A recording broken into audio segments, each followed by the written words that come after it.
a polling station in rural Bengaluru on Saturday. Photo, ReutersBengaluru. A day after the Karnataka elections, Congress leader and State Agriculture Minister Krishna Byre Gowda is rushing to visit his organic mango farm in the outskirts of Bengaluru. But one question is playing on his mind: what's wrong with Bengaluru when it comes to voting? Only 10 people came out to vote in an apartment complex in North Bengaluru, my men who were monitoring the turnout in that part of the town told me. There are at least 400 voters there, Gowda said from his car, over the phone. At 54.76%, the voter turnout in Bengaluru on Saturday underscores the abysmally low interest that the city folk have in state politics. The city has 28 seats, most of which have voted for Bharatiya Janata Party (BJP) in the recent past, and can completely swing the outcome of the cliffhanger election. But the polling percentage was only marginally better than Bengaluru's own previously set standards, 52.8% in 2013. We are not talking about those who are not registered, because of lack of interest or of some institutional barriers. Leave them. Those who have registered really have no excuse not to vote, said Gowda. Even constituencies that could have been a hotbed of political engagements on Saturday resembled a sleepy town, like Sarvanyanagar constituency on the eastern side of Bengaluru. On the one hand, K.G. George, Congress leader and minister for Bengaluru in the Karnataka government, is seeking a second term from the constituency.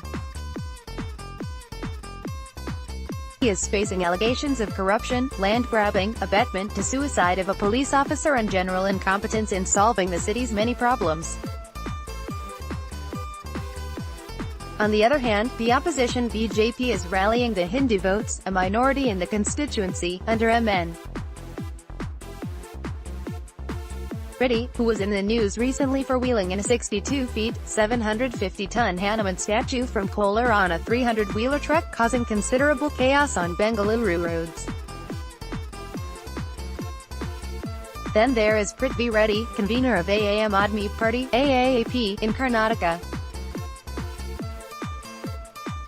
He can be easily dubbed as the Arvind Kejriwal of Bengaluru, contesting under the promise of taking on the established players and offering a fresh start. But on Saturday noon, when this correspondent visited a polling booth in the constituency in a dingy gully, past heaps of garbage, a stinking sewage canal, and lavish places of worship, there were hardly any crowds. I could tick off only 10% so far, said Ibrahim Ahmed, an 18-year-old volunteering for a political party as its polling booth in charge, helplessly looking at the list of 1,440 voters in his hand. Syed Suleiman, polling booth in charge for another party, was worried that if it rains in the evening, as it had almost every day in the week gone by, fewer people would come out to vote. He was wrong. The sky remained clear until the end of voting, and the rains escaped taking the blame for public apathy to politics. But, nevertheless, the story of Sarvanyanagar was more or less repeated across Bengaluru. Out of the 9.11 million people eligible to vote from 5 parts of Bengaluru, only 4.99 million cast their vote, according to Election Commission data. We are doing our best, said a member of Whitefield Rising, a collective of resident associations, who were actively campaigning to increase the turnout for months. On Saturday, they were offering even incentives to go out and vote, such as home-baked cookies, cupcakes, and so on. In Whitefield's prestige Shantiniketan, a large residential gated community, the group even managed to enroll about 2,000 people in the voters list and ferry them to the polling booths in minibuses. Meanwhile, in Sarvanyanagar, a 23-year-old man just stepped out of bed and is out to buy groceries. Laid out a long list of institutional and personal barriers lined up against casting his vote. I don't have a voter ID.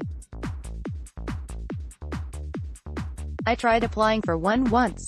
But then they asked me to go to this office and that office, bring this paper and that paper. It was really difficult. Sharon Puvana contributed to this story.